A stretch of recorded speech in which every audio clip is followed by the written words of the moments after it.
Hello and welcome to this exploring session. And today we're not doing a play. We're not doing a play at all. We're not even doing some civic entertainment or something performaty at all. We are doing Tarleton's News Out of Purgatory. Only such a jest as his jig, fit for gentlemen to laugh at an hour. Published by an old companion of his, Robin Goodfellow.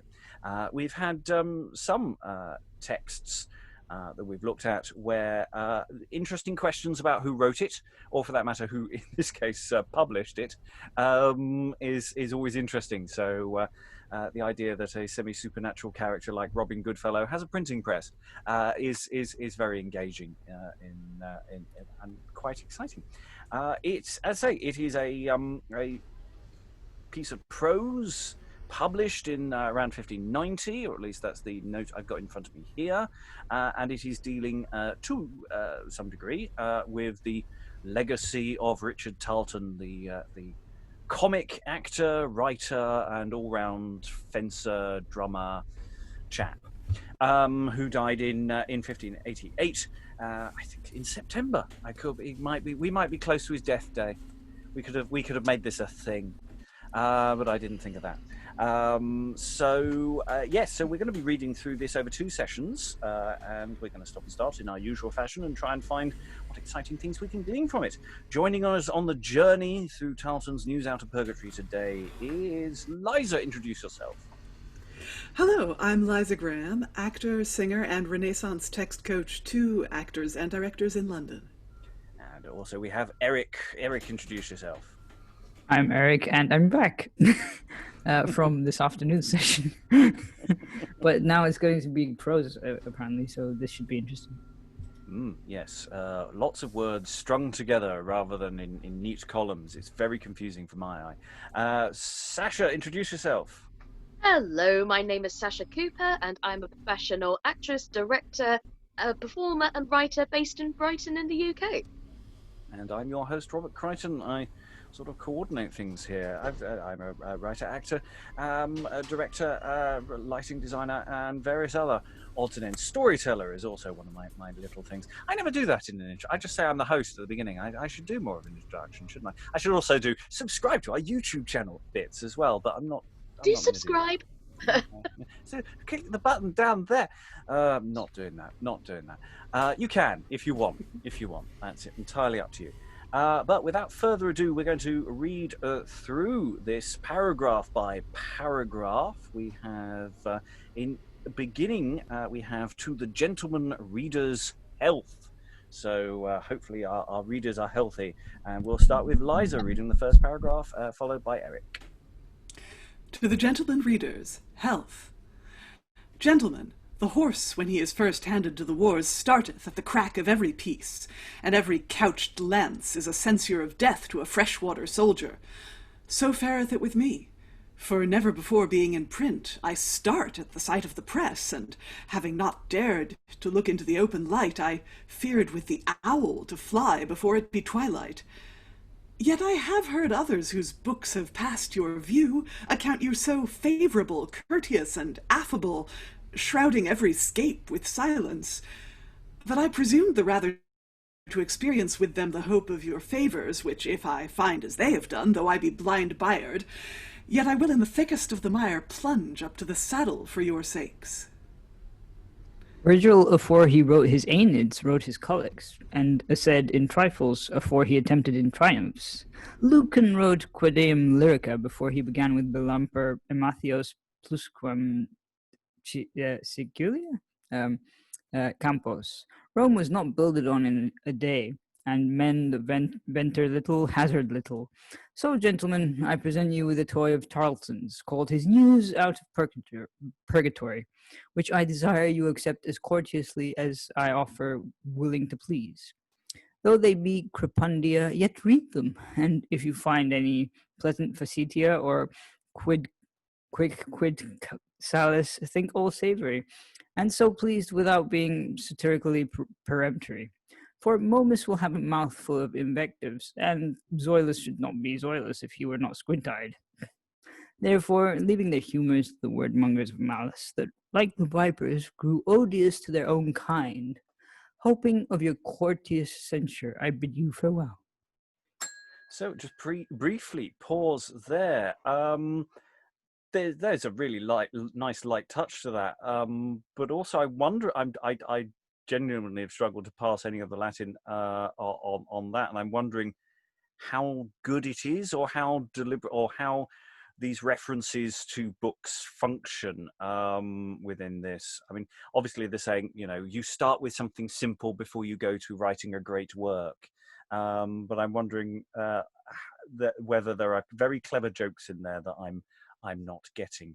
But yes, I like the idea of so starting at the site of the printing press and the fear there. Any introductory thoughts on this quite sprightly, I felt, introduction?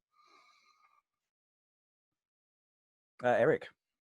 It's nothing to like the prologue we had this afternoon, where it was like, oh yeah, you're gonna have fun. It's not gonna be rude. It's not gonna be like this, but it's gonna be fun. Whereas this is just like, hey, it's gonna be rude. We know, but enjoy it while you can, kind of. Other thoughts?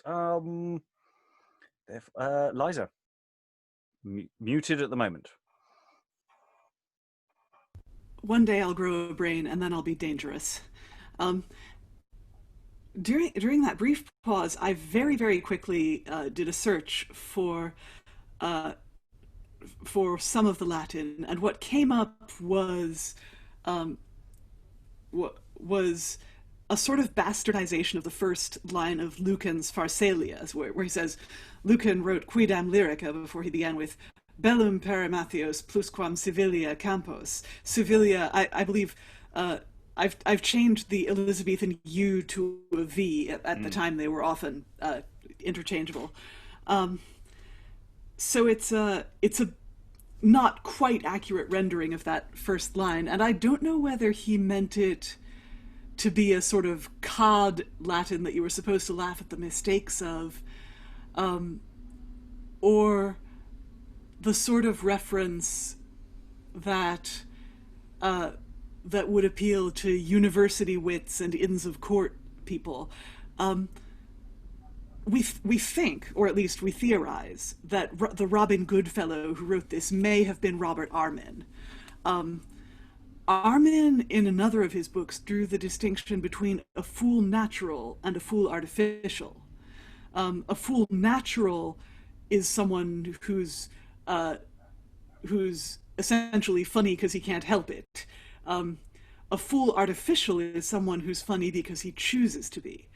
So whether this dates to before or after Armin thought of that, he's certainly, if it is Armin, he's certainly setting himself up as a fool artificial with this this first intro, saying, I'm not the same kind of clown Tarlton was. This is the kind of clown I am. Okay. Anything else before we move on into, shall we say, the rest of the actual thing itself? That's just sort of dedicatory address to the readers. Let's get into the depths of Tarleton's news out of purgatory. We'll go with Sascha, myself, before we go round about one paragraph at a time. Tarleton's news out of purgatory. Sorrowing as most men do for the death of Richard Tarleton, in that his particular loss was a general lament to all that coveted, either to satisfy their eyes with his clownish gesture, or their ears with his witty jests.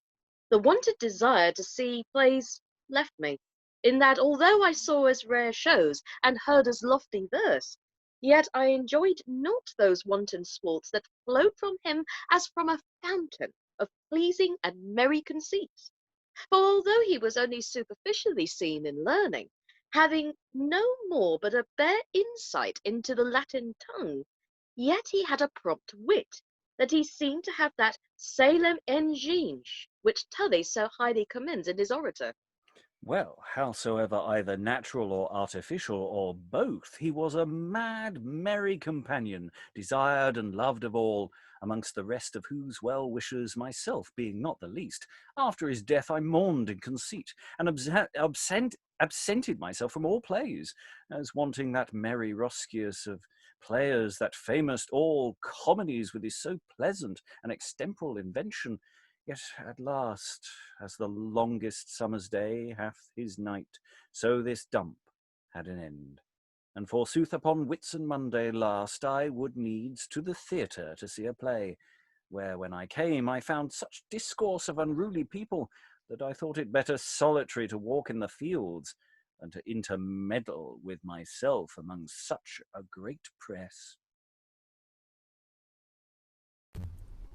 Feeding mine humour with this fancy, I stepped by Dame Anne of Cleves' well, and went by the backside of Hogsden, where, finding the sun to be hot, and seeing a fair tree that had a cool shade, I sat me down to take the air, where, after I had rested me a while, I fell asleep.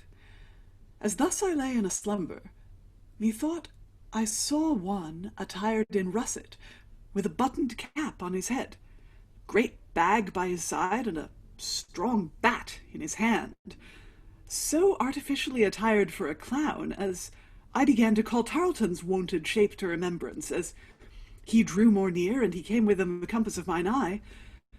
To judge, it was no other but the very ghost of Richard Tarleton, which pale and wan sat him down beside me on the grass. I that knew him to be dead at this sudden sight fell into great fear, insomuch that I sweat in my sleep, which he perceiving with his wonted countenance full of smiles began to comfort me thus. What old acquaintance, a man or a mouse? Hast thou not heard me verify that a soldier is a soldier if he have but a blue hose on his head? Fear me not, man.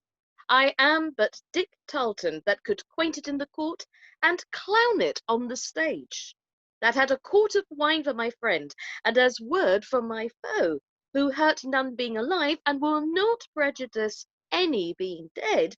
For although thou see me here in the likeness of a spirit, yet think me to be one of those familiars lares that were rather such like sprites, as they term them at the buttery, famous in every old wives' chronicle for their mad merry pranks. Therefore, saith my appearance to thee is in resemblance of a spirit.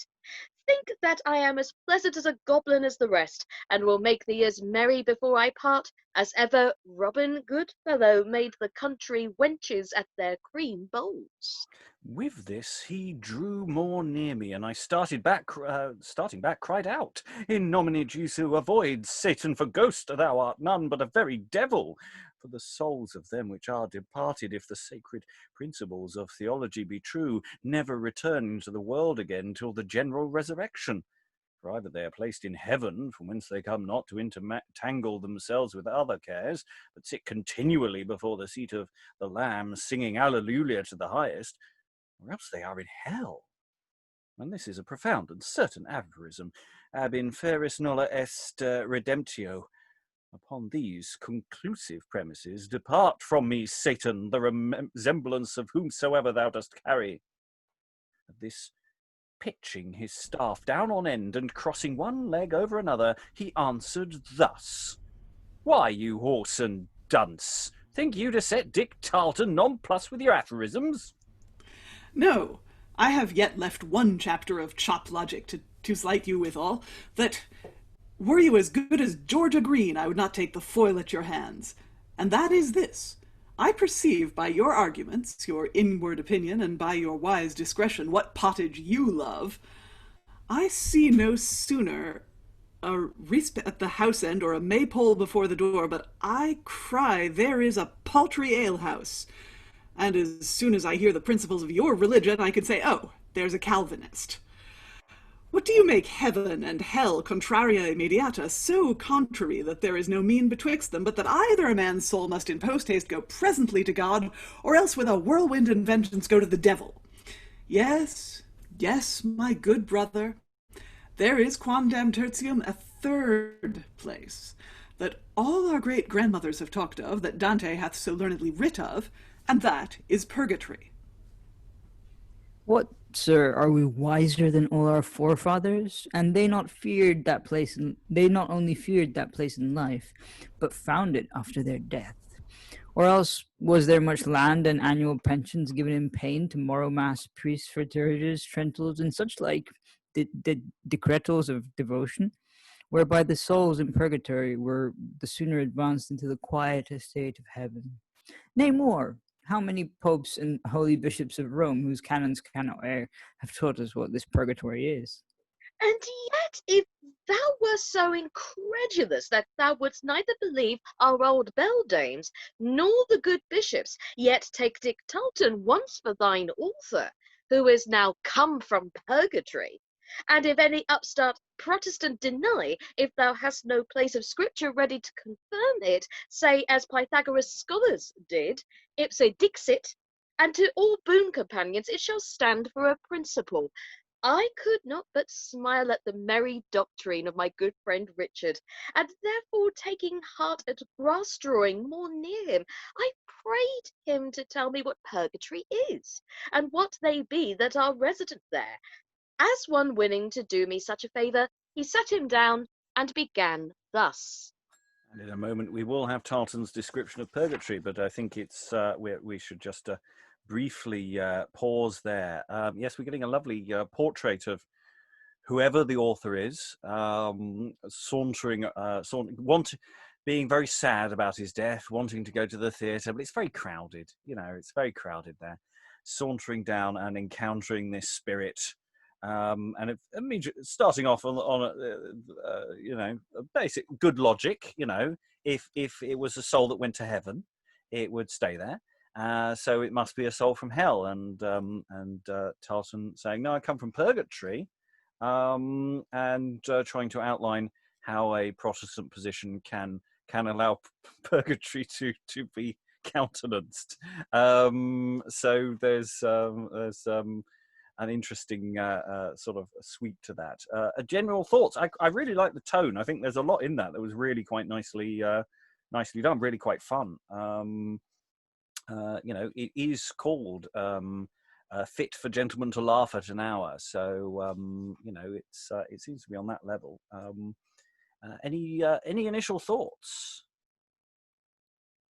The first thing that strikes me about this particular text, looking at it, is that it's very intelligent, and it's and although it's very light-hearted, that it's obviously drawing from a lot of philosophers at the time, that a lot of people, certainly even now, if scholars of philosophy were to be watching this video back now, they'd have a lot of resonance with the names that are cropping up. But in all honesty, although there's a very light-hearted tone, there's a really interesting, in-depth analysis in a way that makes it easy to accept, or at least easy to introduce it to those who are skeptical, say. But very enjoyable so far. Yeah, it's an interesting question of how heavily or lightly it's wearing its learning. Liza. Yes, two very good points made there. And also, one thing that resonates for me is just the sorrow that the author feels. And having encountered natural or artificial in about the second paragraph, we can never be 100% sure if the name is not on the title page, but I'm going to guess that it is Armin.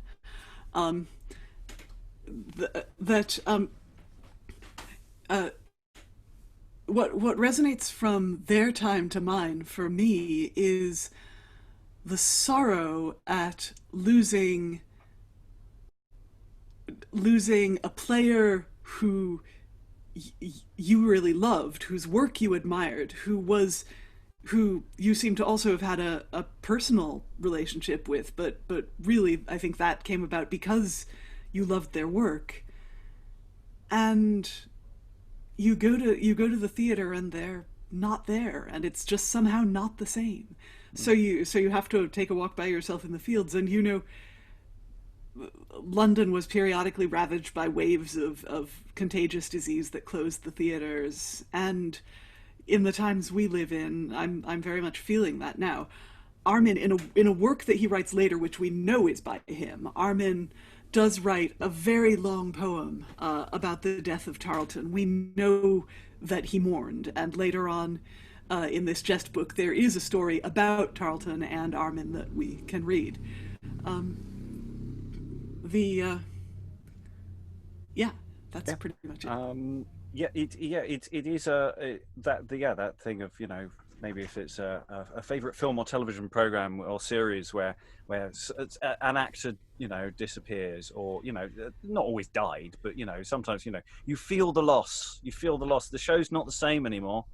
But in this, it's a much more physical thing. You know, it's a workplace. It's a place that, you know, with a real physical root as well. You go into that place and you can still remember him doing things in it, or for that matter, just around and about London. Eric. I was gonna say that it's kind of, well, going back to basically what Sasha was saying about like sort of the tone. Well, basically we're all talking about the tone as well, and it's kind of like, well, it's obviously supposed to have like some element of comedy, but then the comedy allows him to talk, and like the sort of suspension of, well, not suspension of disbelief, but like, if you wouldn't believe it, this happened to me today, and that kind of thing. And it allows him to talk about religion, which I'm guessing at this time was not the easiest thing to do. Um, sort of going, yeah, you know, I don't know, historically, if like the Catholics or the Protestants were being sort of, you know, not haunted, but they were definitely like remembering sort of things from, you know, all the what's called, well, maybe not Bloody Mary. I don't think it's too early for Bloody Mary, but like sort of that kind of element of being afraid to talk about like spiritual issues and that kind of thing. And you kind of, he sneaks it under the radar, kind of. It's interesting. He goes through a taxonomy of, you know, potential supernatural things that it could be, you know, and so, you know, think of it, you know, as Hobthrust, Robin Goodfellow, and such like sprites, as they term them, of the buttery, you know, famous for their mad and merry pranks, you know, and therefore, you know, that I'm that class of person. You remember, and it's also the voice that Tarleton has. He has a very distinctive speaking voice when he's speaking within the narrative, and there's that really nice moment when he's sort of standing there and saying, "Oh, you must be a terrible spirit," and he's throwing things at him. And you see, "You horse and dunce," is his response. So, you know, it is a comedy ghost. He can't help but being down to earth and human, as well as being supernatural. Let's go on into Tarleton's description of purgatory, which I think it's my turn to read. Yeah. So, Tarleton's description of purgatory. After thy breath have left thy body, and thy soul is set free from this vile prison of earth, where it hath been long enclosed, and doth it wander forward into a fair broad way, where at the turning of a cross there are 3 passages, one on the right hand, and there is a very narrow, and that is very narrow, and leadeth unto heaven. The second on the left hand is broad and fair over a green vale, and that conducteth unto hell. Now, betwixt these there is a lane neither too broad nor too narrow, and that is the highway to purgatory, wherein after you have wandered a while, you come to a bridge framed of all needle points, and over that you must pass barefooted, as the first penance for your foremost offences.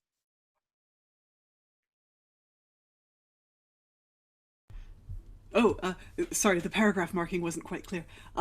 Then, sir, to have a little ease after that sharp absolution, shall you come into a fair meadow, and that is all overgrown with Ave Marys and creeds.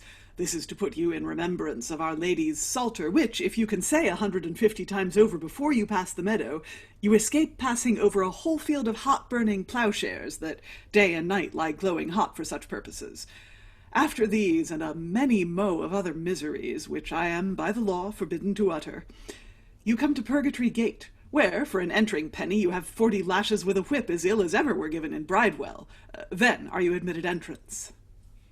At the first, you shall come into a very sumptuous hall, richly hanged with tapestry, so fine and so curious that the most cutthroat broker in England would take the worst of the hangings for a sufficient pawn.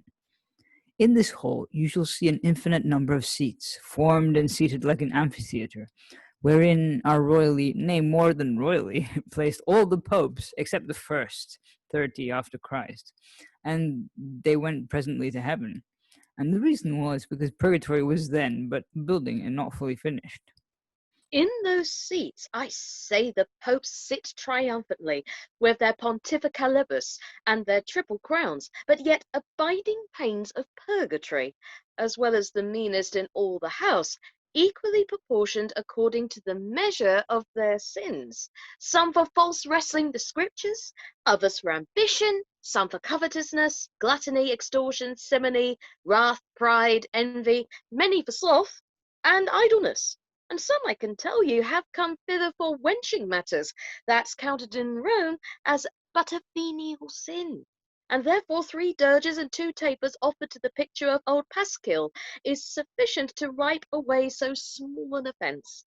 But amongst all the rest, 2 of them made me to marvel at the strangeness of this punishment. The first was Boniface the Fourth, and he sat in this order. He was richly attired in his pontificalibus, and somewhat more rich than the rest. But upon his head, instead of his triple crown, he wore a dusty miller's cap. And whereas other popes held in their right hand the keys of heaven, and in the left hand the sword of Paul, he held between both his hands a dirty malkin, such as bakers sweep their ovens withal. And right over his head was written this old adage in Latin, Nisuta volta crepidum. And because thou shalt know the reason why we was thus punished, mark this merry tale. The tale of... So I'm just going to briefly pause before we go on to the merry tale. So yeah, there's some really fun things in this. I really like the idea that there's an order of building things in Purgatory. You know, when we first moved in, there was nothing here. There was nothing in Purgatory. But now we haven't done the early you know, nobody got to move in. You know, I love the way he phrases the ploughshares that day and night lie glowing hot for such purposes. It's just the for such purposes that really lands that line quite nicely. It's the sort of workman-like thing of going, well, if Purgatory is a thing, it's all a bit silly. Here's some of the stuff. Here's, you know, and here's how it all works, which, you know, works today with, you know, say The Good Place or Old Harry's Game as a thing of when you try and figure out the architecture of these things and actually try to place them as a real artifact, then they start becoming incredibly silly very quickly. Any very brief thoughts before we move into the first tale, Eric? Well, I was going to say that it sounds, while it's actually like prose and stuff, it sounds like it's meant to be read like out loud, because it's like many more of other mysteries, or like I don't know, just like sort of words that are very sort of, you know, lots of alliteration and stuff, words that are delicious to say out loud. Yes, there is something about early modern prose because you know, a lot of people would say it out loud. Even if it's for private reading, you might actually physically say it. So so much of the prose writing we have is quite delicious in that way. Sascha? And even more delicious is the comic factor of how matter of fact it sounds on paper as well. And that is so different compared to the extravagant wordings that we've had so far. But that's the comedy. You know, if you say it matter of factly, it's like, oh, it's like this and this and this, bang, you've got a comic moment right there. Yeah, that it does have this very spare journalistic tone, which I quite like. The other thing that strikes me is, I wonder where I wonder whether this was dangerously Catholic or insulting enough to Catholicism that it could skate by. The meadow of Ave Marys and creeds and Our Lady's Psalter made me think, this is very Catholic. I wonder if Tarlton like made religion jokes. And then we get the popes who are all in purgatory for their sins, but they're not in hell. They're in purgatory. And 30 of them are in heaven. And after all, Dante, who was very Catholic, put a lot of popes in hell. So that's something to keep an eye on as we read on. Yes, it does seem to be having its cake and eating it, doesn't it? It's sort of going a little bit one way because the purgatory exists. You know, it's that's quite a statement of intent. Full stop. You know, they don't quite have. You're right. They don't quite have the full Pope's enclosure that you get in Old Harry's Game. Where I can't remember. Do they have to? do they have to have gladiatorial fights? I can't remember. There was something specific about the Pope enclosure. I can't remember what they did to them there. Anyway, we reached the tale of Pope Boniface. So, Liza, I think that was yours. The Tale of Pope Boniface, and Why He Wore a Miller's Cap and a Malkin in Purgatory. There dwelt sometime in the city of Rome a baker named Astasio, who for his honest behaviour was well accounted of amongst his neighbours, insomuch that what size soever his bread was baked after, his loaves never passed the balance. This Astasio had sundry prentices and journeymen to do his business, for he was chief baker to the Pope's holiness, amongst whom there was one called Miles, who was a strong, lusty lubber, and one that was as ripe conceited for knavery as the miller that ground their mill for thievery, and had as many good conditions as his mistress had points of chastity, and she was thought a virtuous matron. For a cardinal lay in her house, to instruct her with holy sentences, and where such blessed men lie, there can be no lechery. Well, Miles was a mad wag, and when he had done his business to exercise his wits, would divers times resort to some one or other of the cloister of nuns amongst these merry wenches to put in practice the excellency of his prattle. He so behaved himself that if higher fortune had not befallen him, the nuns of Santa Maria had entreated their abbess to have made him their factotum. But to his greater dignity, thus it fell out. It chanced that Pope Pius fell sick, and for that he knew cardinals were ambitious, and would fly with Icarus whatsoever befall, to avoid all mutinies that might ensue after his death about the succession of the papacy. He called his cardinals together, and charged them to elect none pope, but that he could absolve these three questions. 1. What kind of men those be that God never made? 2. What creatures those be that in sight are carnations, in smell roses, in hearing sirens, in touch nettles, and in taste wormwood? 3. And what occupations take more pains about God than the Pope? Upon these, the cardinals were agreed and went home to their several lodging, leaving Pius well contented with their mutual consent and resolved to die, sith he had so well determined of the succession of the papacy to be brief, as every dog hath his day, so the Pope had his date, for the next morning he died. And upon this there was a general mourning through all Rome. The cardinals wept, the abbots howled, the monks roared, the friars cried, the nuns pulled, the courtesans lamented, the bells rang, and the tapers were lighted, that such a black sanctus was not seen a long time afore in Rome. Well, to be short, his funerals were solemnly kept, and his body carried from Castle Angelo to St. Peter's Church, and there entombed. After his death, every one of the cardinals aspiring to the papacy pondered in his brain the meaning of these questions, but they were not so good scholars that they could either divide, define, or distinguish upon them, especially Cardinal Montecelso that lay at the baker's house, who a long while had had these questions hammering in his head, but to small purpose, for the more he sought the further off he was, which grieved him full sore. For the day was come wherein they must give up their verdict, and the synod of the cardinals appointed to meet Cardinal Montecelso, ashamed to go, because he was so monstrous a dunce, knowing that Miles the baker's man was a fellow of a prompt wit, and withal so like the cardinal as no man possible could discern the one from the other, brought it so to pass that he persuaded Miles to go and hear the questions, and to sit, in his robes, amongst the rest of the cardinals, promising, if he won the victory by his wit, he would, when he were pope, so labour that he would make him a cardinal.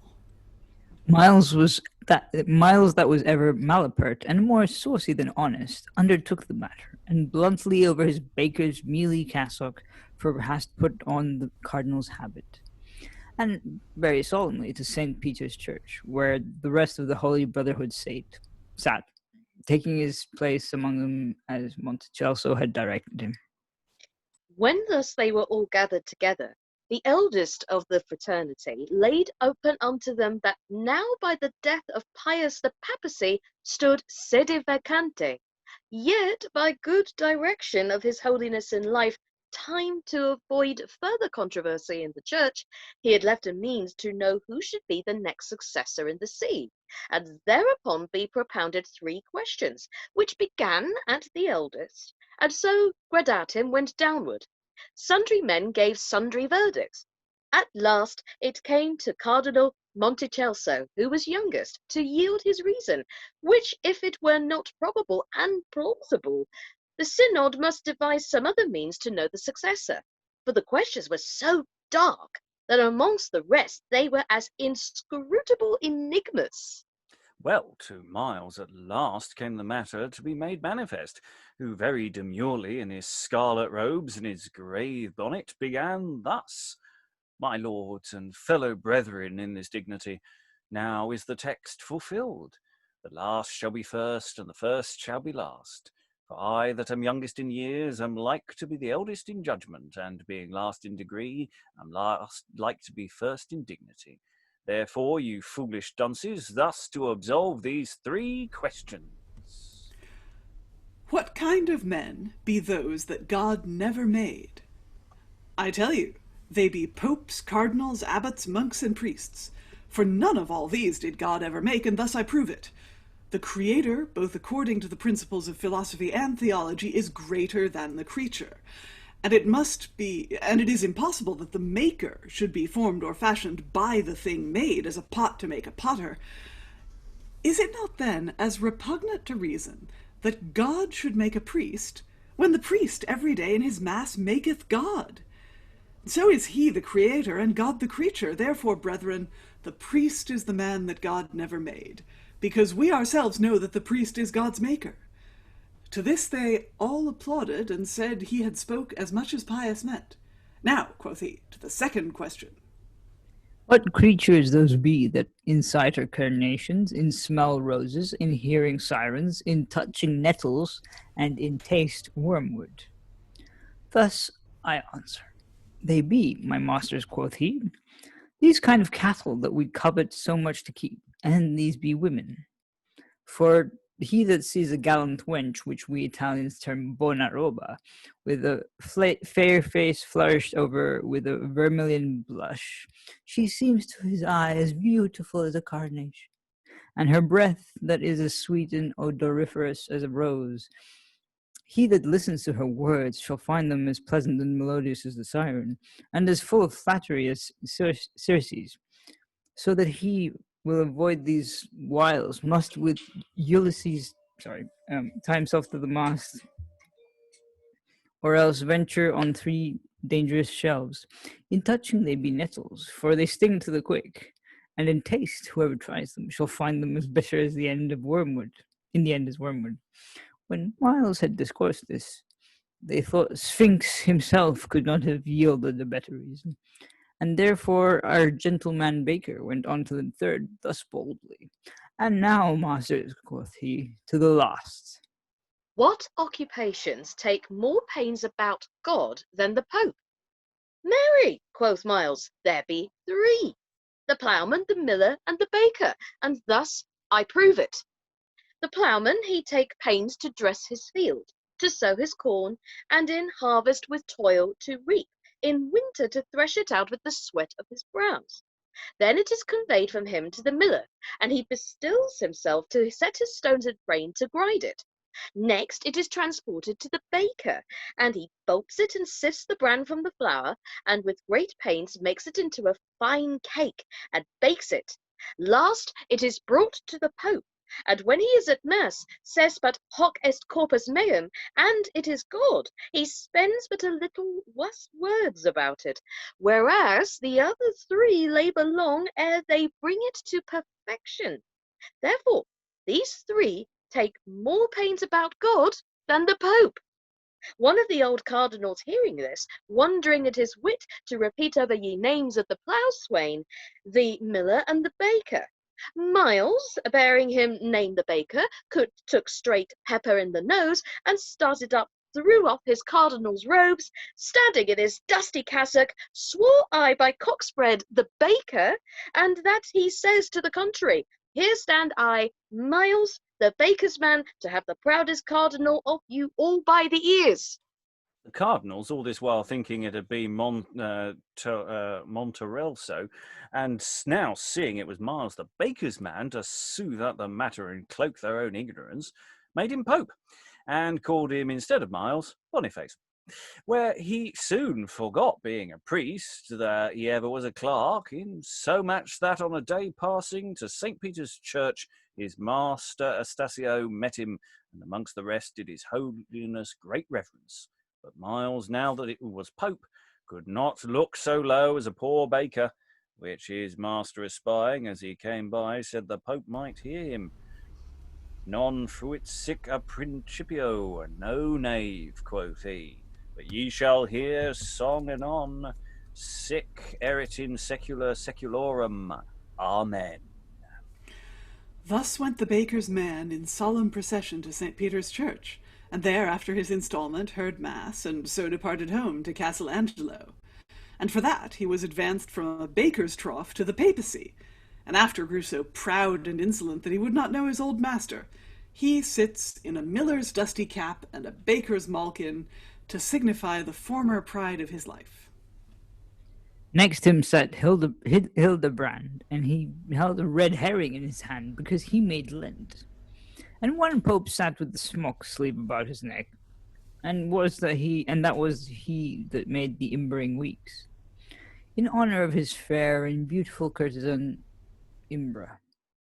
A little beyond sat Alexander, who was forced to make clean rusty armour, that like Sisyphus stone had no end, though as fast as he scarred, ye canker still fretted that he did. In Caucasium Saxum Fulcra, and this was because he was a better soldier than a scholar. Hard by him was Julius, that upon the bridge through St. Peter's Quays unto Tiber, and took him to ye sword of Paul. Infinite other sundry offences, but such a multitude were plagued for wenching, that of them all there was not one saved free for ye fault. But Urban II, that was installed Pope in the morning, and was poisoned before dinner, and yet the question whether if he had lived that night, his leman and he had not bidden penance in purgatory for their sins. Thus, when I saw all these stately fellows, as I was ready to go out of the hall, I spied sitting in a corner a bare-faced youth, well-featured, of a lively countenance and a sweet look, in Pope's attire.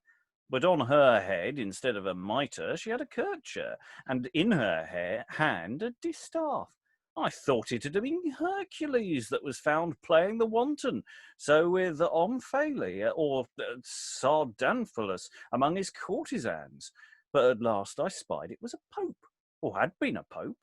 But whether man or woman, or what it was, I could not tell, till I spied, written over his head in great characters, this style: Papa, pater, parens patriae prope portas Petri Pauli, parum peperit puerum. Then I perceived it was Pope Joan, that honest woman, that as she went a procession through the Lateran was brought to bed in the streets. I smiled at her attire, and left her to her punishment. Passing from thence, I went into a lower room, and there were kings and princes, and men of name, which for I might slander their royal titles, I omit with silence. But thus they were all punished according to their offences, no more spared for their wealth than the poor for their poverty, unless they died highly in the Pope's favour, and perhaps there was some indulgence to mitigate their punishment. I left them, and anon I came into a baser room all full of monks and friars. What sins I saw there, figured forth, I am ashamed to rehearse. Only Friar Onion, the holy confessor of Florence, he sat there naked, all anointed with honey, and miserably tormented with wasps. The cause of his punishment I learned to be this. And we'll find out what happened to Friar Onion in a moment. Yeah, so much there, so much there. Always nice to encounter Pope Joan. It's a bit of context there for anyone who's seen Top Girls. Yeah, it's it's a bit of a long-winded tale, and it's one of those things where you sit there and sort of construe the wit of the simple, earnest wit as he tries to construe something, and that I really love the painting of the death of the previous pope. The cardinals wept, the abbots howled, the courtesans lamented. It's just thrown in at the end of the line, and I'm assuming that's courtesans rather than that it is there because it is at the end of the line, and that's where you throw in the misdirection. You send it one way and then you send it another way, and that's good comedy prose. Good comedy prose. Pratchett did that as well, and Woodhouse and many others. Thoughts around the room. What's the leap in? Eric. What shocked me, this is why I made the face while reading, was it's okay with the writer to make fun of popes, religion, blah blah. But then, as soon as we get to the kings and princes, oh my god, we must not say anything.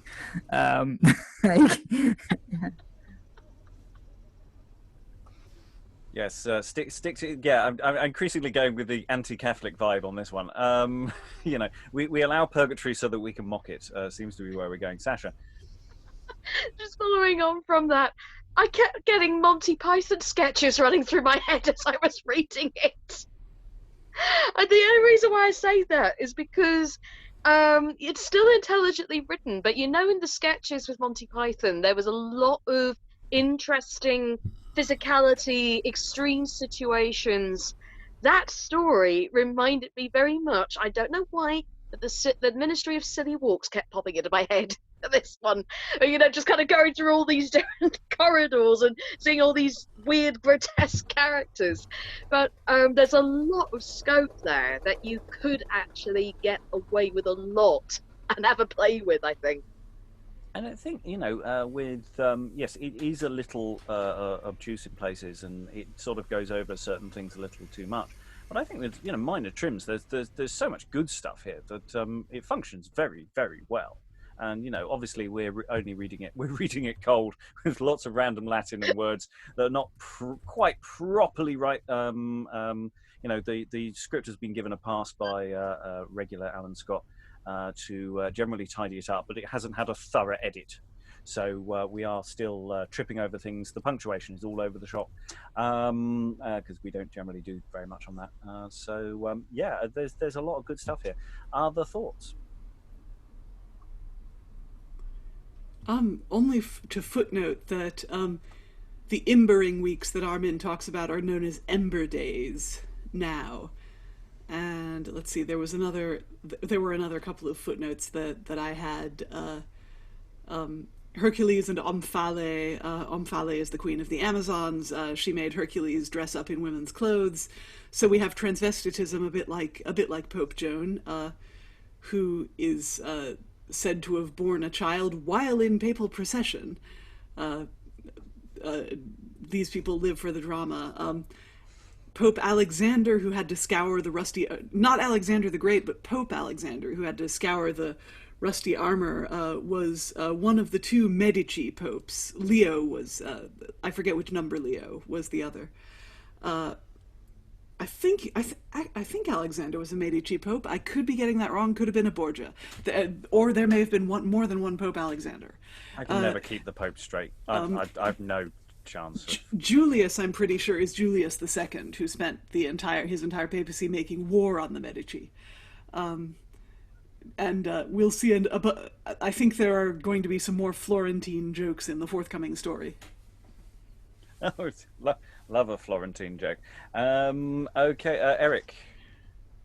I was just going to say that the last bit about being anointed with honey and tormented with wasps. There's a similar a Greek myth that is sort of similar, but it's basically covering someone in honey and they're tied up and basically eaten by ants, which is kind of terrible. And yeah, it's not great. That's a favourite cliffhanger for many an adventure serial. So it goes back a long way. Shall we find out what happened to Friar Onion? Shall we hear the story of Friar Onion? Who starts? Is it me?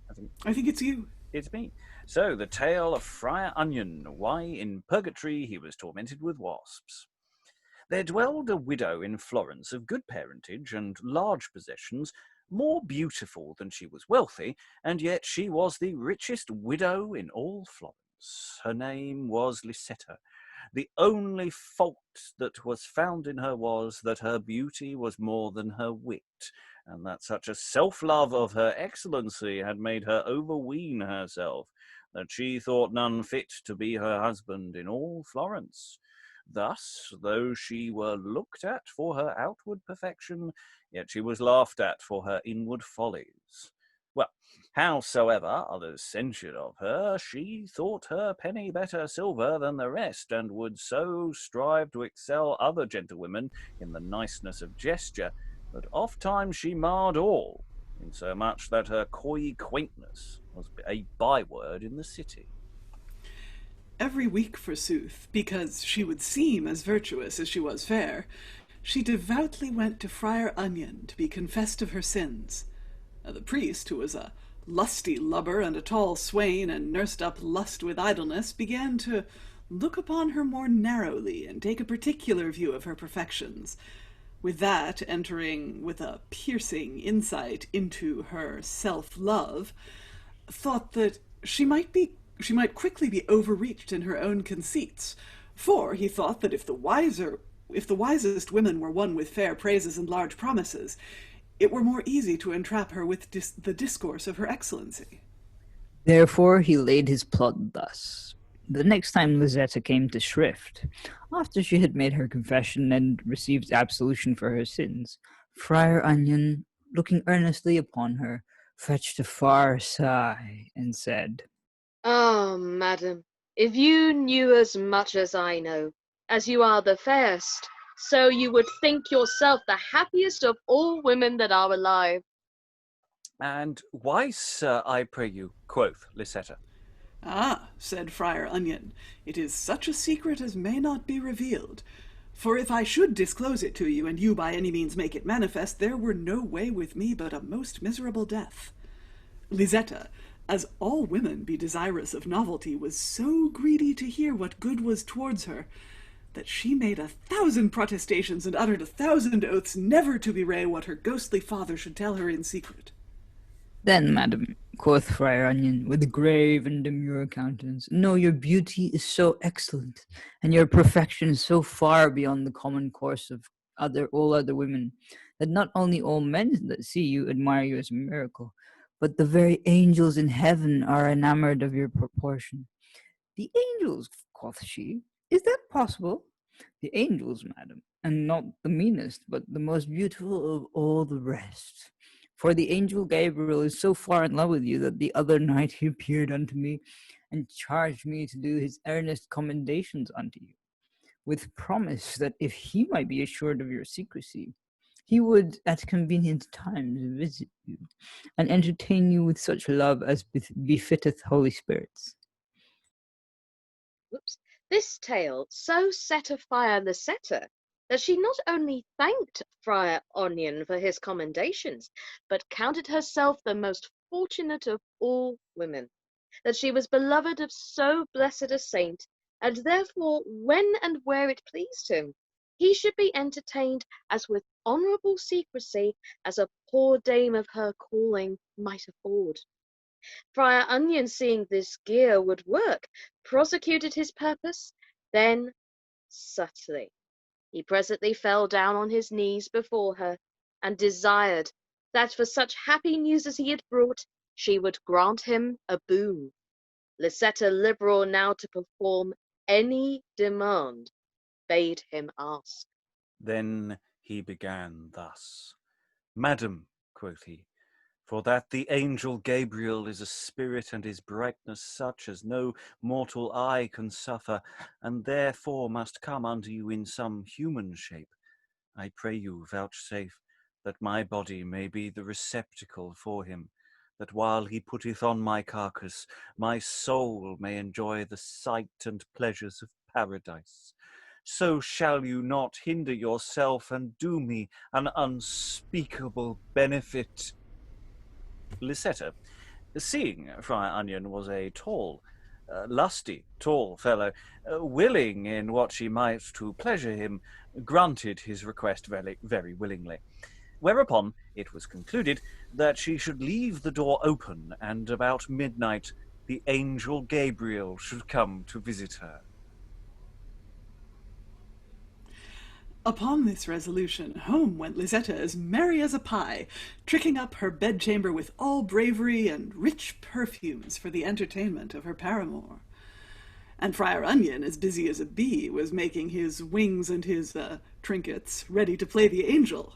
Well, he dealt so that he agreed with an old pander that dwelt opposite to the house, and there made himself ready, and at the hour appointed went to Lisetta, where he found the door open, and so entered up till he came to her bedchamber, where she sat expecting his coming.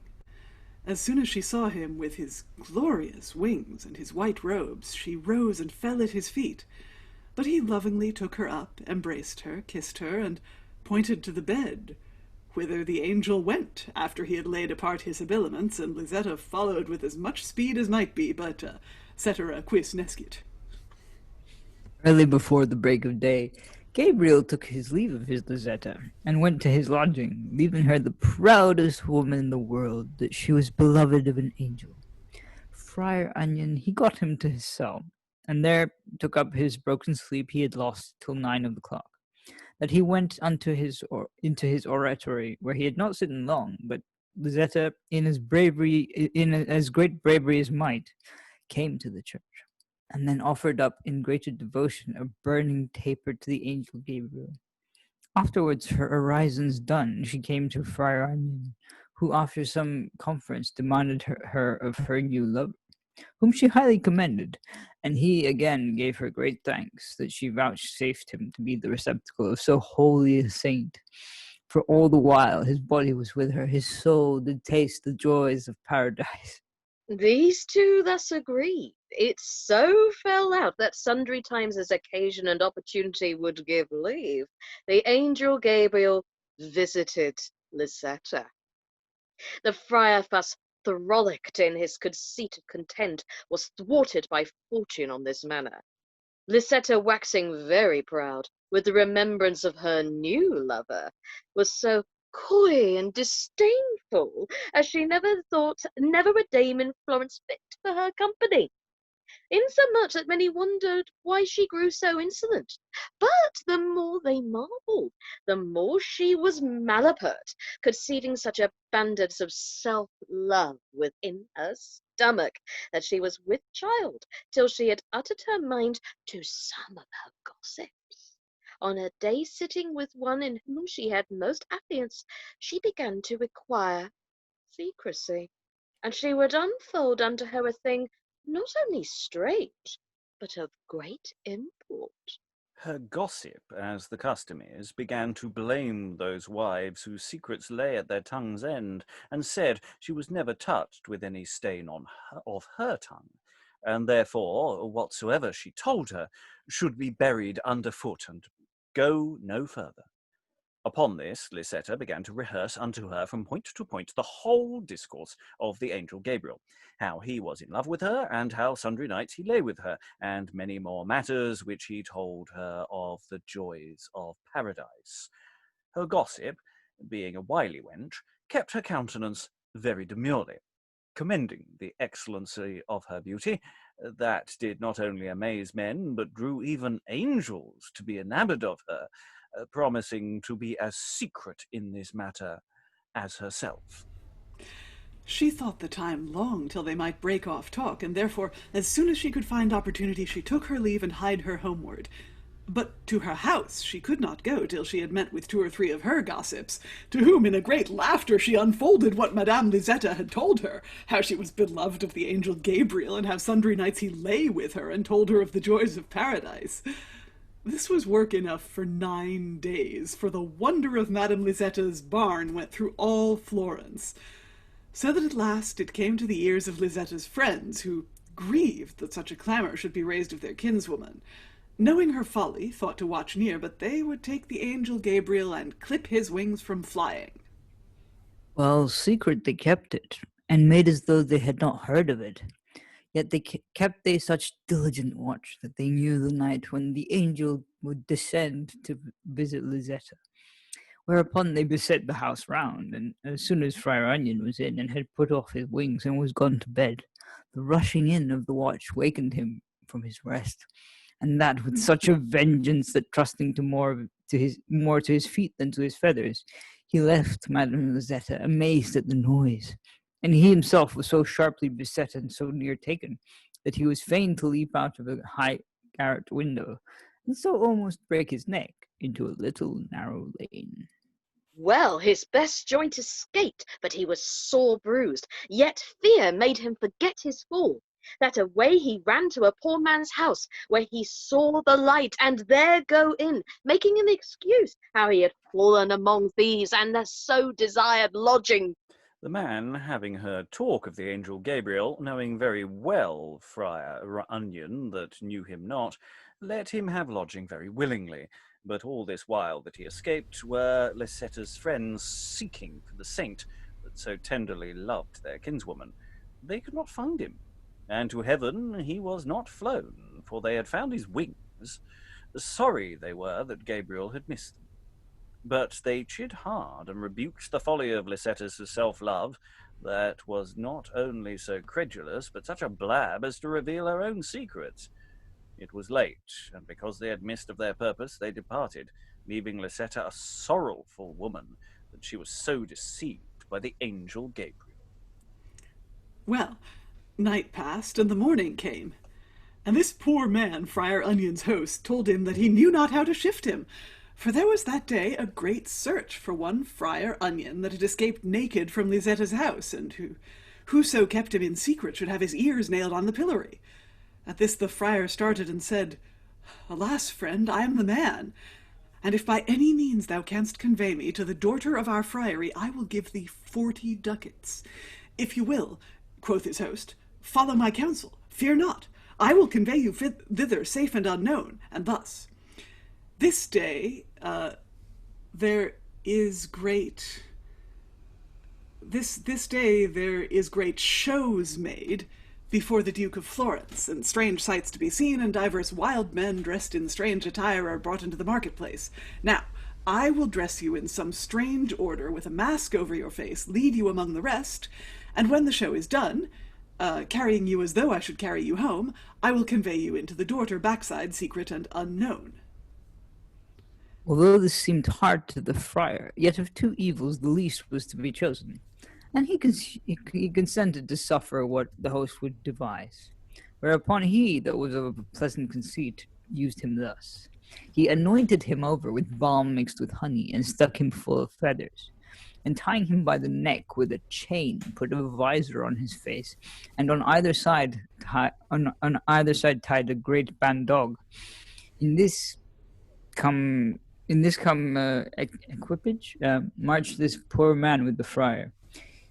He was no sooner come into the open street, but the people, having never seen such a sight before in Florence, did not only wonder at the strangeness of his dressing, but marvelled at what this novelty should mean.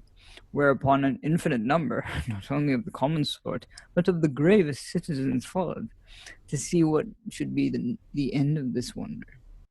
With a solemn pace marched his keeper, till he came to the market-place, where, tying him to a great pillar that stood there, he then let make in all places of the city solemn proclamation, that whoso would see the angel Gabriel should presently come to the market-place, and behold him there in that amorous dignity that he did usually visit the dames of Florence.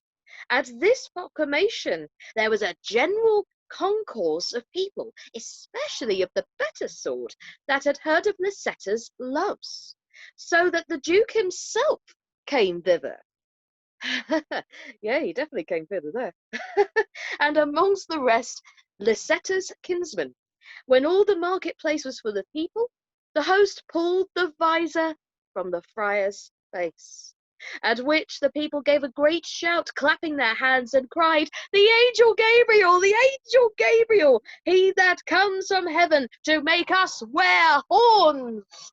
I need not, I hope, entreat you to believe that poor Friar Onion was heavily perplexed, especially when the day grew hot, he naked and anointed with honey, so that all the wasps in the city, as were by a miracle, left the grocers' shops and came to visit the friar, because his skin was so sweet.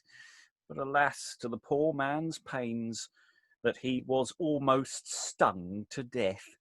Divers of his convent came thither to see the strange apparition of the angel, who, when they saw he was Friar Onion, then they covered their shaven crowns with their cowls and went home with a flea in their ears. Thus all day stood the poor friar, wondered at of all the people of Florence, and tormented with wasps, and at night fetched home to the daughter by some of his brothers. He was clapped in prison, where for sorrow poor Gabriel died, and because he so dishonoured the other friars, he bides this torment in purgatory. The discourse of the friar thus passed, I viewed them all that were churchmen, and after went into a lower room where there was a medley of all manner of people, of all trades, sciences, and occupations, assigned to such sundry torments as man's eye would almost surfeit with the variety of objects. Even the very broom men were there for robbing of the broom closets between Barking and London. And hard by them was there a place empty, formed thus. It was made like the shape of Tyburn, 3 square, and all painted about with halters. And hard by stood 2 tall fellows with carters' whips, so sternly looking as if with every lash they would cut a man to the bones. There was written over the place, a great Roman B. I could not learn for whom this torment was provided. For ye so many men, so many censures. Some said it was for one Boniface, which should be pope, and should prove a great persecutor. Others that Bonner should be brought from his place among the prelates, and be whipped there for breaching of Bartlett Green, naked in his garden. But the most voices went, that it was for Bull the hangman, because at his whipping in London the carters shewed him too much favour. Well, for whosoever it is, God bless me from it, for he is like to be well belaboured with 2 lusty knaves. Looking still about, I saw 3 men seated as it were in thrones higher than the rest, with 3 shields hanging by them, having impresses and mottos. I stayed and gazed my fill upon them, for they had no punishment, but were as prisoners detained in purgatory, but with a preeminence.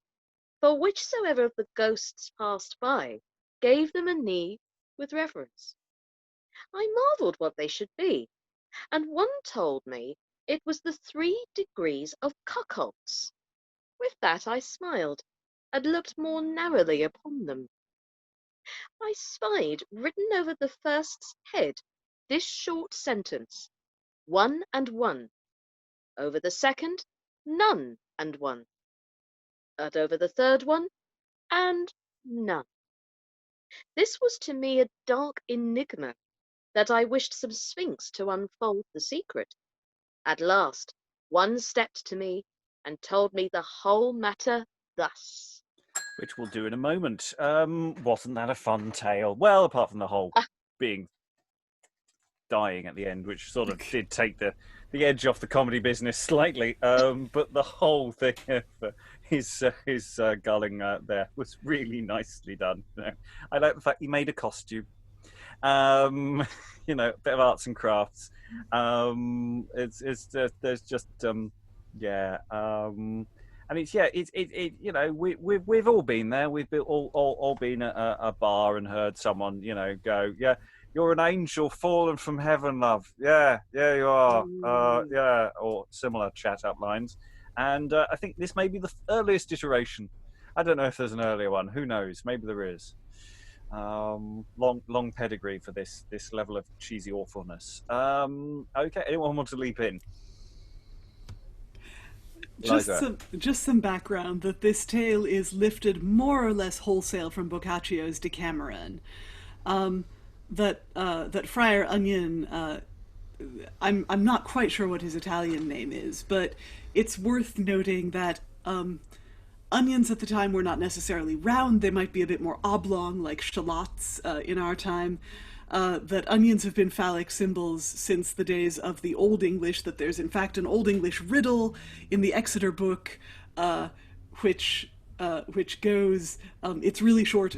I've looked it up. I'll give you the shortened version of this very short riddle.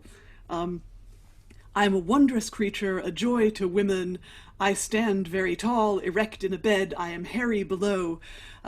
Sometimes a beautiful nobleman's daughter grabs hold of me and ravishes my head and forces me into an enclosed space, but I reward her labors with a wet eye. So, yeah, onions and phalluses, they've gone, as it were, hand in hand. I don't think that quite works. Anyway. Yeah. No, I mean, we should point out that probably all of these stories are on some level just nicked.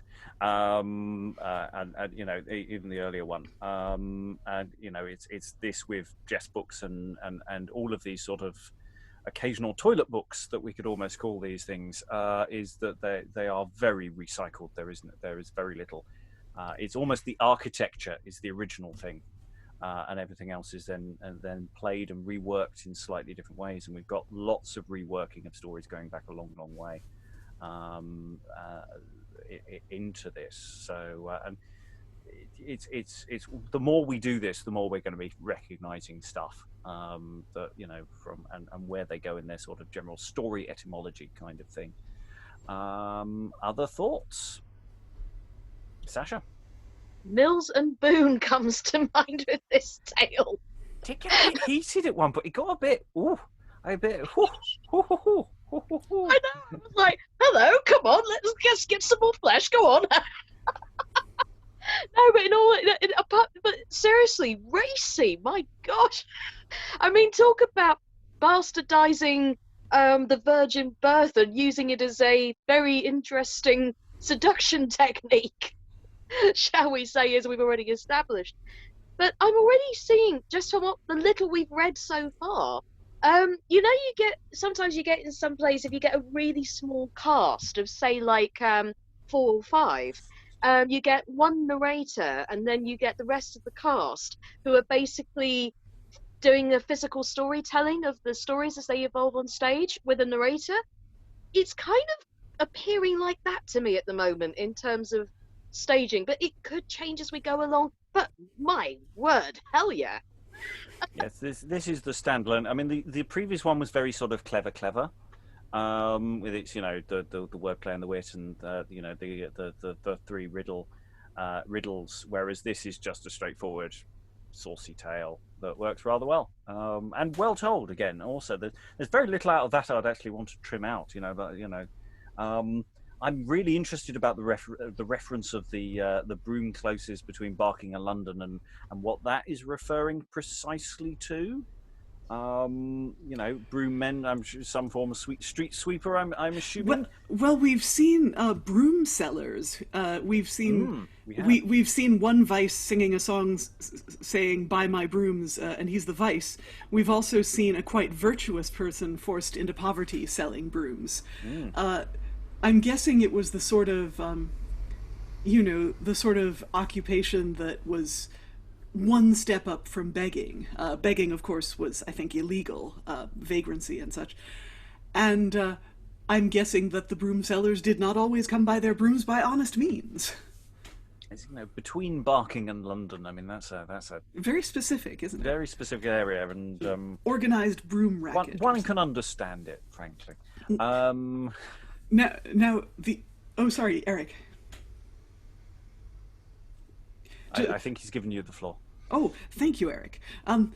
Just quickly, seeing a tale from Decameron, the Decameron has been translated into other languages than Italian by this point. There's a French version going around London.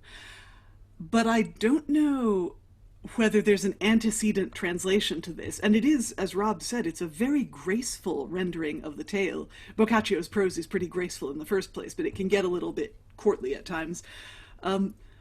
it's very, very, very, very, very, very, very, very tempting to see here the unseen hand of John Florio, who was a very literate English Italian, an Italian living in London, who did one of the first Italian English dictionaries, and and I don't know. You can sort of, even if there wasn't a formal English translation in print by this time, you could sort of see him having an Italian edition and reading it out, translating as he went to friends in pubs. This is pure imagination for which I have no authority, but Yes, it's fun to imagine nevertheless. We may be drifting into stuff where we should just do some actual research and find these things out before we come back to it.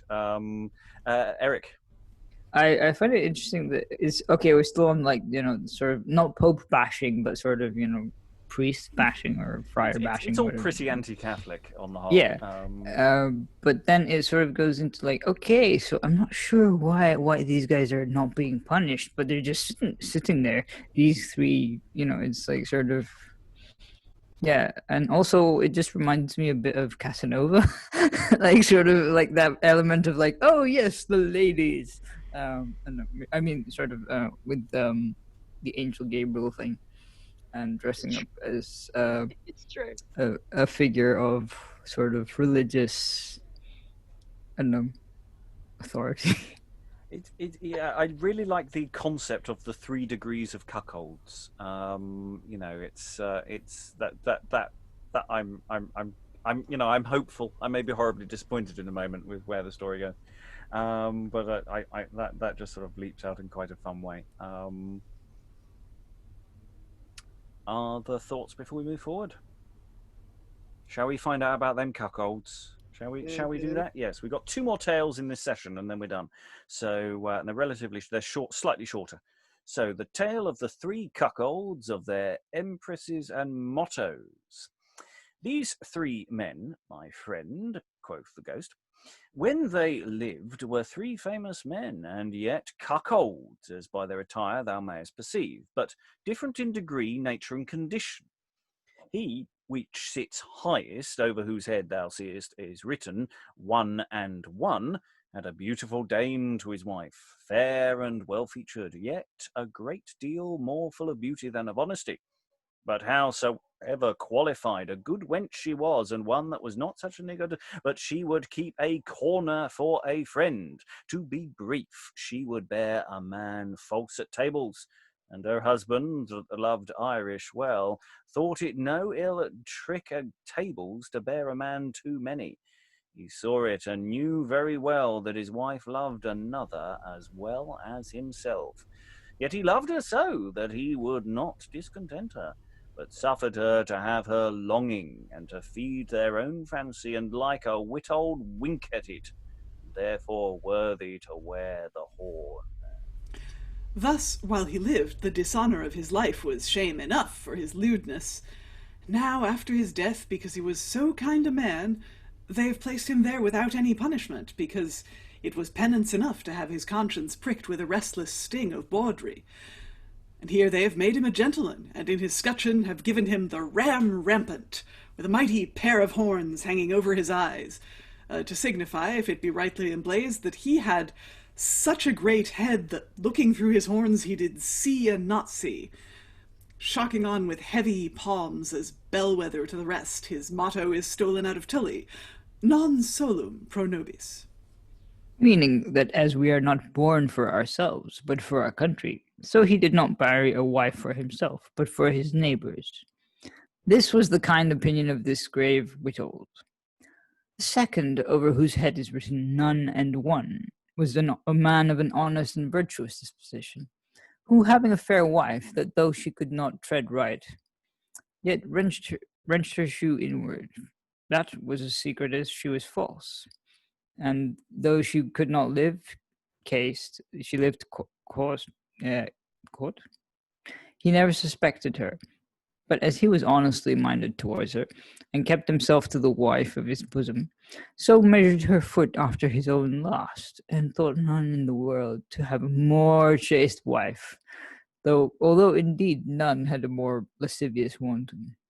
This poor man was none in his own conceit, yet was one indeed, and therefore is placed here without any torture. For that it is plague enough for him that he had a whore to his wife. He is likewise made a gentleman, and gives alms the goat, which by emblasia signifies that as the goat carries his horns behind, so having horns because they were not apparent on his forehead, although thought he had none, and yet carried a fair pair backward like the goat, his motto is crede quod habes and habes. Meaning that a man's content stands as his believing is, so that if a man in his own conscience thinks he hath a fair wife, it sufficeth howsoever proof makes manifest to others. The third, over whose head is written one and none, is a man that hath a woman of surpassing beauty to his wife, excellent and rare in properties, and every way as virtuous in honest perfection, a woman as fair as Helen, and as chaste as Lucrece. Yet, forsooth, because his wife is more fair than the common sort, and therefore more gazed on for that wheresoever she goes, many men's eyes wait upon her, and divers lascivious youth attempt to frequent her company. Yet she that is wholly resolved upon virtue hath the tortoise under her feet, and gads not abroad, but keeping home avoids all occasions of dishonour. And yet for all these manifest instances of her honesty, the eye of her husband, fired with suspicion, so inflames his heart in jealousy, that as there is none looks on his wife, but he thinks he comes to court her, and she glances her eye on none, but straight she loves him. If she smile, it is to think how her love and she shall meet. If she lour, it is because she hath not seen him today. Thus living doth he lead a hellish life in the labyrinth of jealousy, and therefore is he placed here without punishment in purgatory, because there can be no greater torment than to be plagued with the restless sting of jealousy. He is, as the rest are, made a gentleman, his arms the ass, with a marvellous pair of long and large ears. The emblazoned this, that as the ass for the length of his ears thinketh them to be horns, and yet indeed are but a plain pair of ears. So he, like an ass, because he hath a fair wife, thinks that per consequence he must be a cuckold, when indeed he is none. And so supposeth his ears to be horns. His motto is Numulare credus nemortus quidem.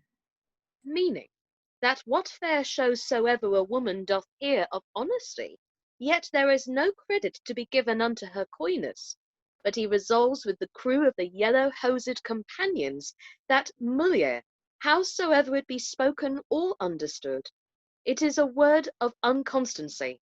Therefore, though he hath no horns, because his wife is too honest, yet like an ass for his jealousy, he shall have a long pair of ears whilst he lives.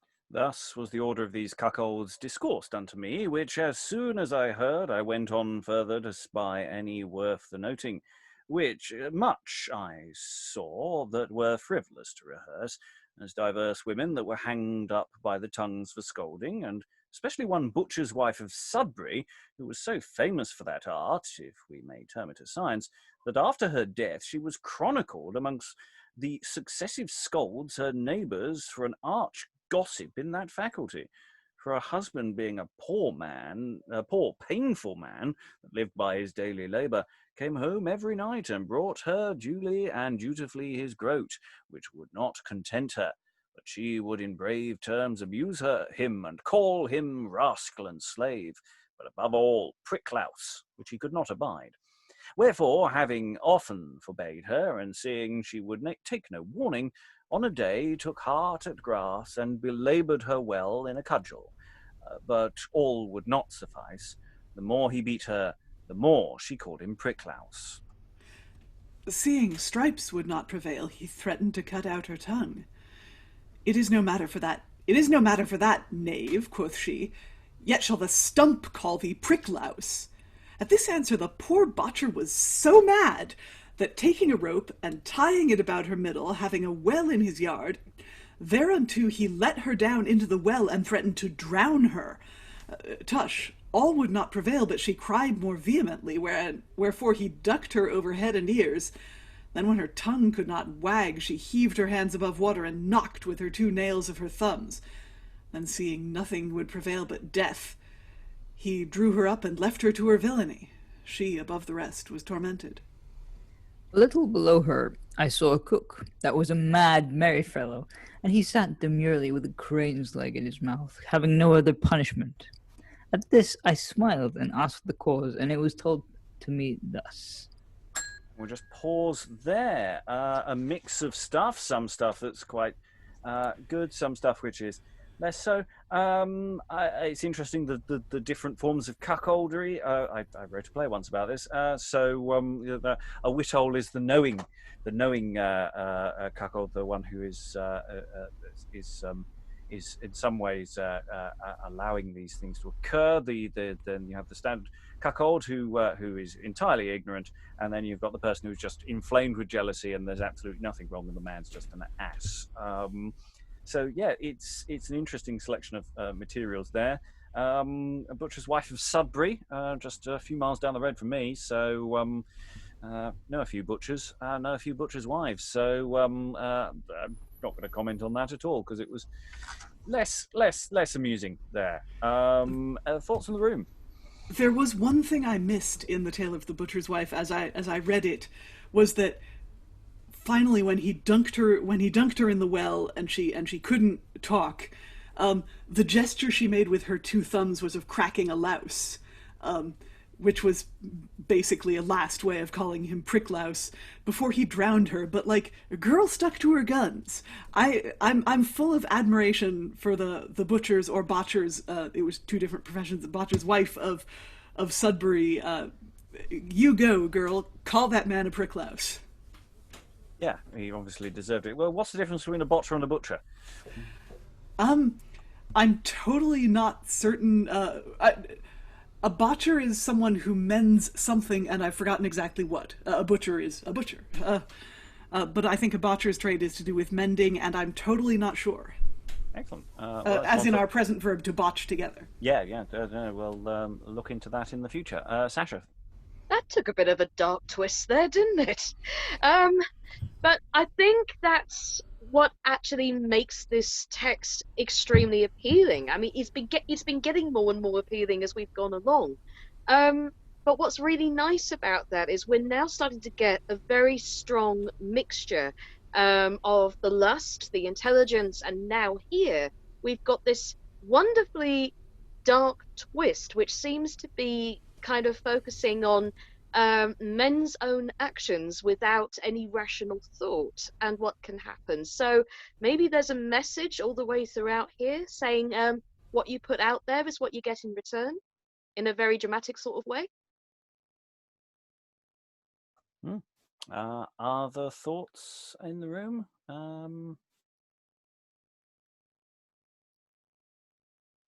I just love the language, like sort of the knave doth she yet shall call the stump call the pricklouse and so on, and like all the swear, well, not just the swear words, but like, you know, the variety of vocabulary that they have for this kind of thing is just, you know, fun. Okay, we've got one more story to get through in this session. Well, that's the plan. Or I say one more story.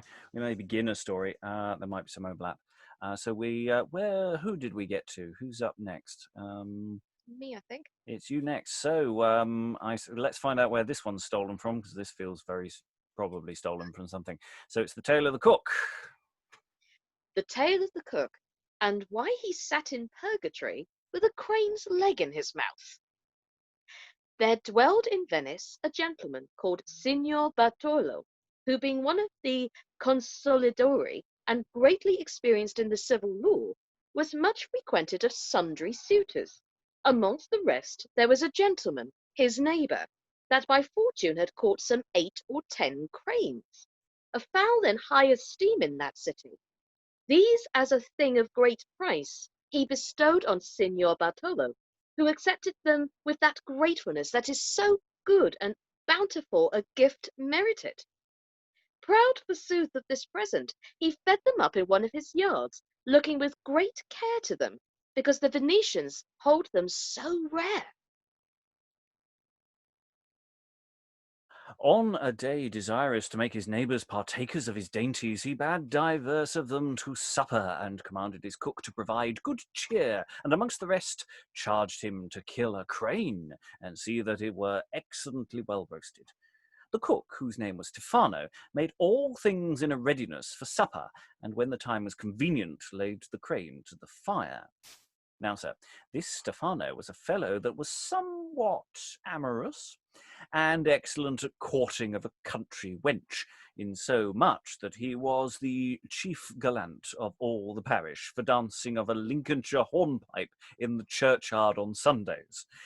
Being thus well qualified, he was generally loved of all the girls thereabout, and especially of one in the town, whom he had so long dallied withal, that the maid fell sick, and her disease was thought to be a tympany with two heels.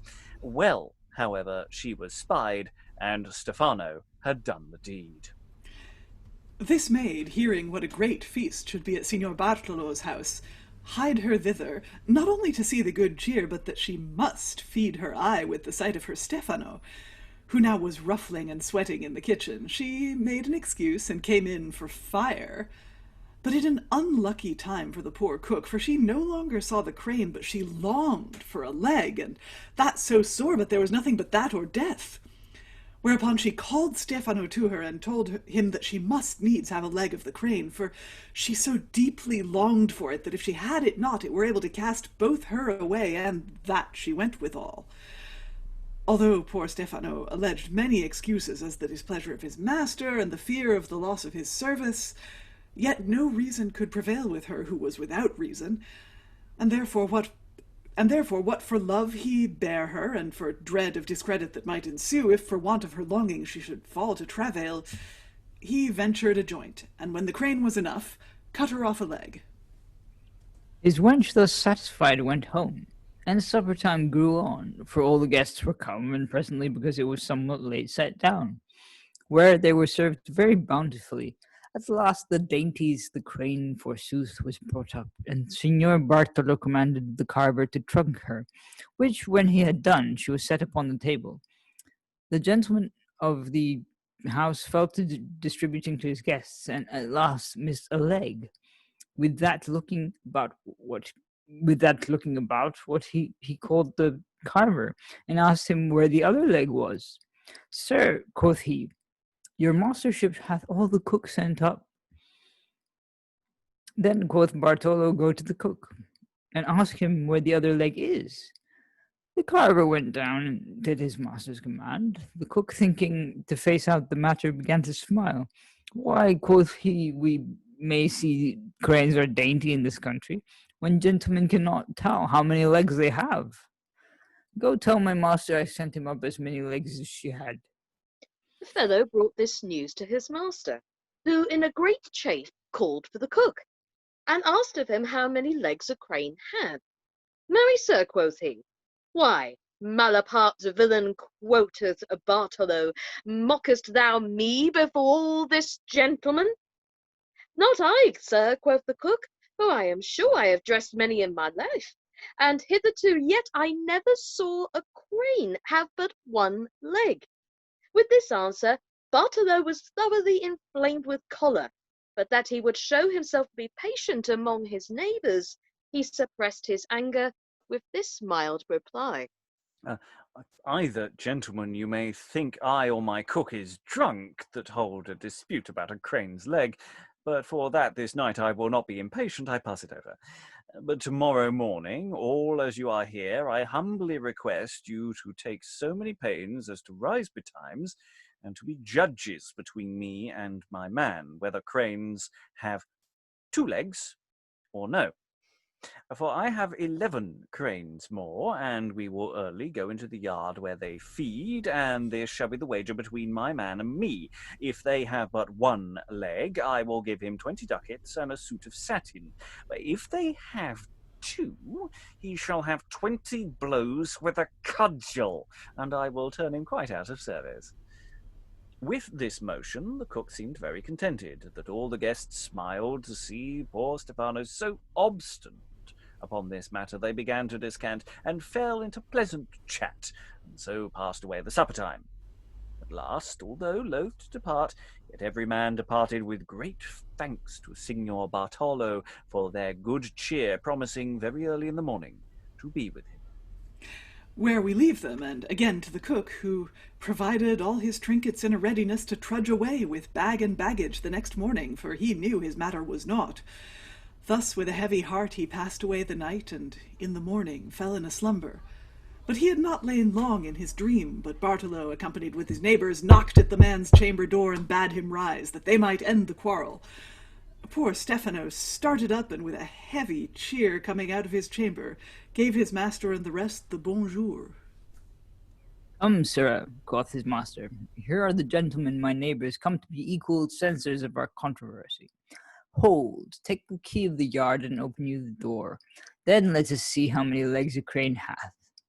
The cook took the key, and very easily opened the door, and entered in, and all the cranes, because it was so early, where it stood, as their custom is, generally all stood upon one leg, and held the other under their wing. Stefano, seeing the advantage, not willing to let so fair a ball fall to the ground, began himself. Now, sir, quoth he, I hope yourself and the rest of the gentlemen will confess I have won the wager. For you see, here is never a crane that hath more than one leg. At this, seeing how nimble he was to take the advantage, they all laughed. Truth, sir, quoth his master, they stand now on one leg, but straight you shall see me make them all have two. With that, Signor Bartolo, lifting up his hand, cried, Soho! And with that, the cranes let down their legs, and every one stood upon two. How now, you knave, quoth his master, how many legs hath a crane? Hath she not two? Yes, marry, sir, quoth he, and so would your other crane have had, if you had done this. For if your worship, when you had seen the crane in the platter had but one leg, had as loud as you do now cried so-ho, why then she would have had two legs as well as these. At this jest, Signor Bartolo fell into such a laughing, and all his guests with him, that he laughed away choler, and admitted his man into his wonted favour. Whereupon Stefano told them the whole discourse, what happened between him and his wench, and upon this merrily they went all to breakfast. Now, sir, although this fault was forgiven, yet because he died not in favour with the priest of the parish, he was appointed for stealing the crane's leg to stand in purgatory with a leg in his mouth for a certain season. After I had heard this discourse of the cook, I went on further to see if I could perceive any other such jests as might make me merry in so melancholic a place. At last, as I cast mine eye aside, I saw where a poor vicar sat, with a coal in his mouth. I asked the reason why he was appointed to such punishment, and it was answered me thus. And that's for another day. So he's in purgatory because he just got on a bad foot with the local priest. Bastard! Got nothing to do with the story at all. The crane's leg is a bit of a thin pretext for a story that the author very clearly wants to include. Another lift from Boccaccio. Yeah, it felt very clearly of that stamp, didn't it? and to be fair, it is funny. It's a good story. No, it's witty and fun. But yeah, it's sort of where it intersects with Purgatory, where all of these stories just sort of end up being because by nature you sort of have to die in sin for the stories to work. So therefore, all the stories fun, witty, funny, witty, Purgatory. So that sort of takes the edge off some of them. It's always nice to see timpani used again. That turns up so many plays. For anyone who is usually a pregnant woman, but sometimes just for fat people, is the way it is used, and that turns up quite a few times in witty banter. Yes. Other thoughts about this particular little crane narrative? Eric.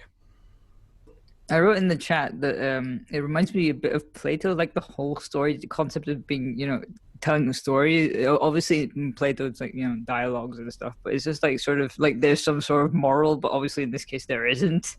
Um, and also, it's kind of, I feel like these could be made into very, very short films or animation like things. It has that sort of vividness that you can't, obviously, maybe not animation for kids, that would be wrong, but it just has that sort of, I don't know, panache, whatever you want to call it. Well, considering the source, it's entirely possible that it has actually some of these stories. I wouldn't be surprised if there are adaptations of some of these stories in portmanteau style. Sascha. I would also add on to there. There's elements in this story that, as I was also saying in the chat, this has got elements of a carry-on film. It really has. I tell you, especially in the early part of the story, not so much towards the end, but sort of the early parts. There's little bits of innuendo that could creep in there as well. When we're talking about the wanting of a leg or wanting of the part of the bird, and I kept thinking of Sid James saying some of these lines for some bizarre reason, but not even a bizarre reason. I could actually hear him say those lines, but yeah, I think despite it obviously having a lot of familiarity with a lot of things, I think my familiarity for it though has got to be the Canterbury Tales. I can't remember which tale it is, but there is a tale that is surrounding, funnily enough, a bird. I wish I could remember what it was, but there is one surrounding a bird, a wanting of a bird, somebody trying to get it, and yeah, there's an element of that in there. I just can't remember what flaming tale it is. I'll have to look it up.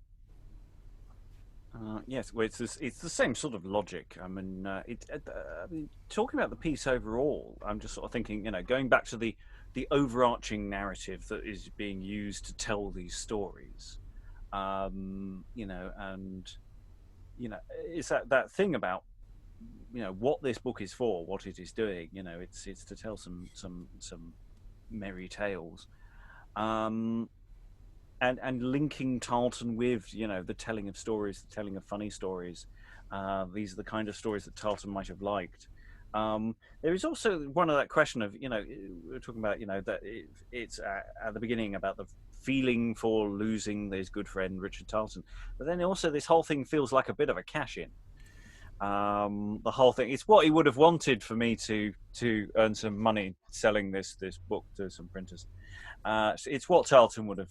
It's just what he would have wanted. So there's something a little bit about it that sort of, now that we got to the point where Tarleton really doesn't feature, except as, in theory, the storyteller telling these tales or iterating these tales. But yeah, it feels a bit bargain basement book quality. Well, unauthorized biography. There is that feeling, but on the other hand, is it a cash in or is it a tribute? Is it an homage? Some of these some of these are pretty standard merry tales that the author just kind of puts in the mouth of Tarleton. It's not like Tarleton's Jests. I think Tarleton's Jests is earlier. I should know that off the top of my head, but I can't. But probably which is little. It can't really be that much earlier because it does postdate the death of Tarleton, I think. Well, it depends which edition, true, how it works. But that's one to look into. But it can't be by that much because by the time scale of it. Tarleton's Jests is little anecdotes of comedy bits that Tarleton did and fun answers that Tarleton made. It has a documentary quality, even if some of it pretty clearly grew in the telling. Well, the thing with a lot of Tarleton's Jests is that, and with just jest books generally, is that a lot of them are just cut and paste from other jest books. So some of them are very autobiographical and feel very real, and some of them are explicitly just somebody else, going back to John Rastall and the 1520s, when it all started, when someone had an idea to tell stories in book form. in England. So yeah, there's I mean, that's the point, is we are doing Tarleton's jests separately, or have been doing, and I kind of wanted to find Tarleton material in this, but also to just do the material. It's good stuff. Sorry, Liza, I cut you off. No, I was pretty much done. It's cool. Any final thoughts? We're into extra time. We're over halfway through, I think. Actually, I think we went one story further than I actually originally planned. So we're doing well for anon. So yes, Eric, any final thoughts from you about the stories so far? What we might do with them in the future? I have to say, they're feeling very playable in different forms, and you know they have a life. Yeah, I think they're very playable and very sort of, yeah, it's easy to play with them as film, as performance, animation, and so on. But I think what I feel kind of sad about is that I don't know enough about context or like the language to sort of grasp all the jokes. For example, Pricklaus, or that kind of stuff. It just kind of, it just goes whoosh, but I'm like, okay, the rest of it is funny. I get the point. But yeah, that's I think I want to read more, to be honest. But yeah. Sascha, final thoughts? Oh gosh, I second everything that's been said. It's playable, it's funny, it's got a good mix of intelligence, drama, bit of carry on, bit of racy Mills and Boon. I think you could actually play this quite a lot if you wanted to do something like a mixed media show, where you've got partially stage show, partially projection, partially film. It's got a lot of scope, I think, so far. We've got essentially 10 elements throughout this, or 10 chunks that function throughout the whole thing. So a nice episodic thing. I'm thinking it would make a perfectly good audio reading. Actually, it seems to work very well. Maybe with a few sort of interpolated footnotes for some bits. Some of the Latin is a little difficult to get at in the opening, but apart from that, once it settles down, it actually mostly functions very well. But yeah, I love the idea of doing a live show based on this. I think it would work very well, because you can cut to the meat of a lot of the stories quite quickly, and obviously curate the material in a way that would work quite well. Liza? Yeah, I mean, I think it might work well like that. I think some of the problems with the Latin are to do with the transcription, and if this is an EBO download, then often EBO will let you download a PDF of the original alongside the text document, and I'd be quite keen to compare the two overall, not just for the Latin. The other thing is, Lord, I had a really good point to make, and it has flown right the hell out of my brain. I do apologize. That's right. Happens if to us all. If I think of it, I'll tell you. We can vamp along while you. Here it was. That from the intro, I came out of the intro thinking, okay, this is Armin. But there is such linguistic gymnastics here. I wonder if he might have had a collaborator. And again, it's a little bit tempting to maybe possibly finger Florio for that. Fingering Florio being a bit of a pastime among a certain niche of scholar. But again, impossible to know. Can get you arrested in certain places as well. I'm not really that fussed about who wrote it per se. I mean, it's 1590. There's all sorts of questions about why it comes around and where it's placed, but maybe it was, maybe it wasn't. Who knows at this stage? Eric, you're muted. Yeah. No, I was gonna say I was just messing around, but also I wanted to say that it seems like something that could be like sort of, I don't know, excerpts of like story time, sort of like the way that Sascha does like the Alice in Wonderland or Peter Pan. Yeah, I think it's Peter Pan. But like sort of with this, but obviously this is a much dark. It goes to dark places in a very wrong way. But it is very. Yeah. You're right. It's storyteller performative. I mean, when I was doing my bits, I was going in full storyteller mode at times. Apart from just trying to pass where things go with the punctuation. But yeah, it calls for a storyteller's voice throughout. Of that slightly wry tone felt right to me. These are stories being told by someone to someone that then gets written down. Well, that's the logic. Or stories told to someone that gets written down. There's several modes of story within story within story throughout this, which is nice. Which is a storytelling technique that goes even further back in time. Anything else from the room before I close the session? No. Well, we have reached this halfway or almost halfway state through Tarleton's news out of Purgatory. And yeah, he's got a lot to say about Purgatory and lots of stories to tell. There are more coming up in a future video.